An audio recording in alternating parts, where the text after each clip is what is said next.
Hi there, welcome back. It's Laura at Hyperstamper. This is a beautiful fairy journal through fairy halls. It's from the My Book House series. This one is a 64-year-old book, so a beautiful vintage book. And the woman who asked me to make this custom for her had seen a few videos, spotted this book, and asked for that one. And she spotted this beautiful antique bangle here that I got on my vacation down east. And so I've made this wonderful journal for her, and I'm so excited. This is a journal that she's going to use for to share with her three granddaughters. So you're going to see some things in here that are specific to her, which I love doing when I do my custom journals. I love taking personal interests and passions and incorporating them into the journals so that they're special to you. And everything in here is antique and vintage ephemera, no commercial pieces except for a few ribbons. And it is all fairy related. Isn't that cool? So I have a whole big folder of fairy ephemera. So let me take you on a little journey. This is actually a page from a different Through Fairy Halls book. Believe it or not, it's not actually from this one. I had a few, and I choose this one because the colors were very vibrant, beautiful. It's the original first front page, cover page of the book. And there's the publisher's date there. And then I put this beautiful doily here on just for texture. And then I added this wired piece here with all the little ribbon roses and pearls in there because I just thought it reminded me of fairies. And then here is a beautiful little story about these little flower fairies here, and they're all sitting atop their little flowers, and you can see them down here as well. I've got this beautiful rose ribbon here. I've got one of my pressed flowers here because fairies like their flowers. And then this is a mermaid one. This one's from 1927. It's really quite lovely. Mermaids and fairies go together. And then this one here is just a little picture from 1884, and I chose it just because this beautiful little girl I thought was looking out the window and maybe waiting for her fairy to arrive. Now she's going to tell all kinds of different wonderful stories with her granddaughters, so she's going to just have so much fun with all the different pages. I chose a squirrel page here because there is a connection to fairies and squirrels. I'm not sure, but so many of my pieces have fairies and squirrels together. This is another different journal. This, I believe, is from Enchanted Lands. Oh, no, it's My Book House as well, but from a different My Book House book, not the Fairy Halls. And look at this beautiful, I think it's a sugar plum fairy maybe down there. Isn't that wonderful? Oh my gosh. Another Fairy Hall book.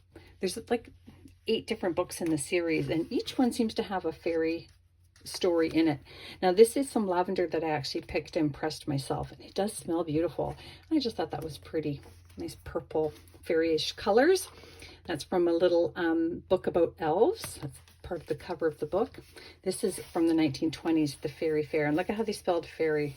I believe it almost looks Celtic, that spelling. And this one I just chose because it was Through Fairy Halls. It was a prince coming up to rescue his princess, and I thought she could incorporate that into one of her stories for the girls.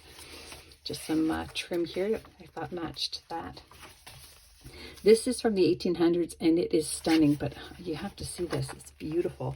These little fairies up here, aren't they spectacular? I love it. Little elf fairies of the Calden Low. Now this here I was very excited about because there's 3 fairies and she has 3 granddaughters. And then there's the mom with the baby. So I just thought that was absolutely spectacular. She can do anything she wants on the back there. And then this little pocket here has a fairy. There's a little tiny fairy up here. That was a destroyed piece of an inside of a book. And then this has pixies on it. Little pixie down there, little girl, the squirrel, and the pixie. See, squirrels. Of course, you have to have flowers in a fairy book, so there's that as well. And then this, just because I thought it was sweet, and I thought 3 little girls would get a kick out of this girl talking to the cat there, who's wearing a jacket. Put that in the little pocket there that I made. Another fairy one up here, little fairy story. And this is the Fairy of Toyland story here. And then this is from another book, I believe, from the 1940s. We've got Fairy Bread up here, and then a story about the little elf, moonbeams, Through Fairy Halls up here. Look at this wonderful fairy in the lily pad there. Isn't that wonderful, talking to the frog?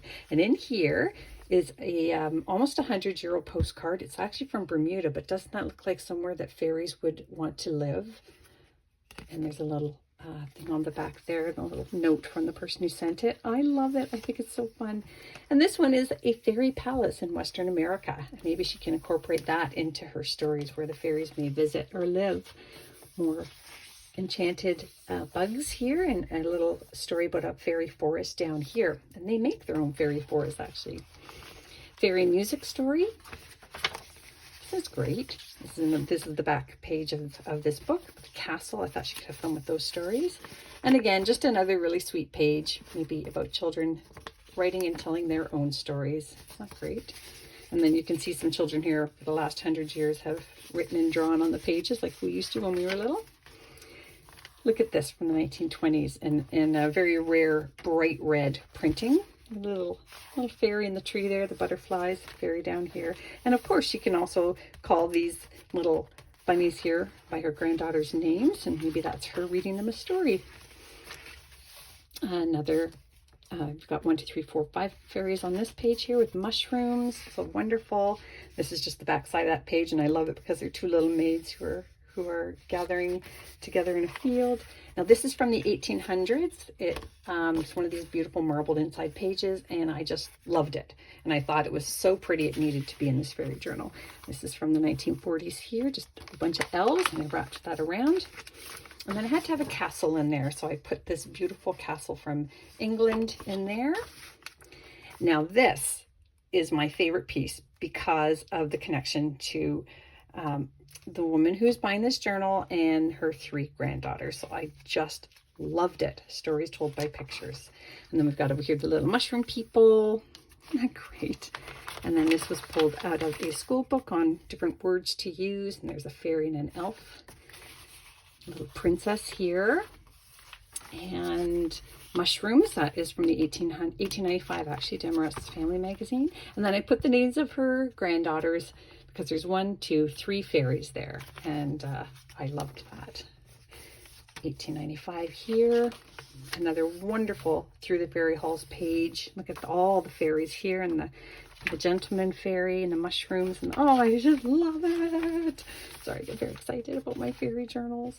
Look at this one flying on a grasshopper and the elves, fireflies, and otherwise. Another page from 1927 here. It's just a stunning illustration. Really, really beautiful. Put a little tag in there for them to journal on or look at. And then this I picked, and I have to tell her why, because it's called The 3 Sillies. And I thought that might describe her fun little granddaughters.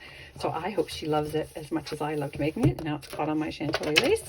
And if you want to see some other journals or ask me about a custom journal for yourself, my email's below. And come back soon. Bye for now.